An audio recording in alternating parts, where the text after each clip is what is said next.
Zülmetli geceye enen merhamet kadındır.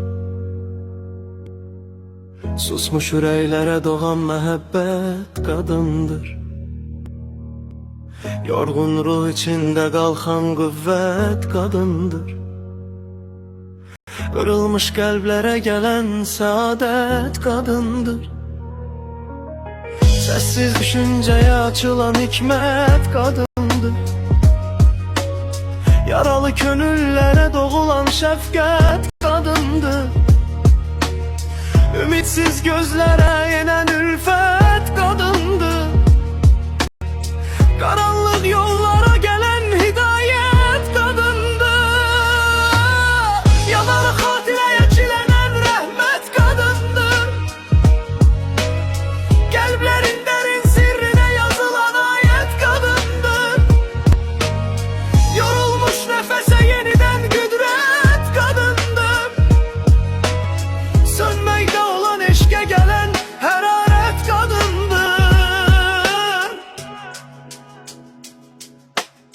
Taş olmuş hislere doğan hakikat kadındır. İnsanın içinde danışan tabiat kadındır. Kırılmış arzulara gelen bereket kadındır. Kederli ruhlara verilen cennet kadındır. Sonsuz duygulara çevrilen letafet kadındır. Dertli gönüllerde açılan seltenet kadındır. Rauf yazan sözde gizlenen hikmet kadındır. Okundukça yükselen bir emanet kadındır.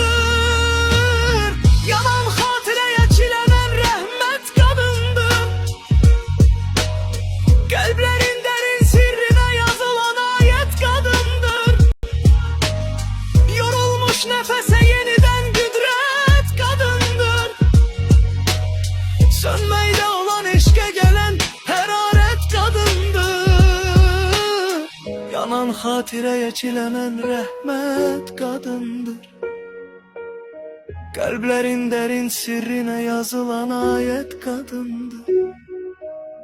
Yorulmuş nefese yeniden güdret kadındır.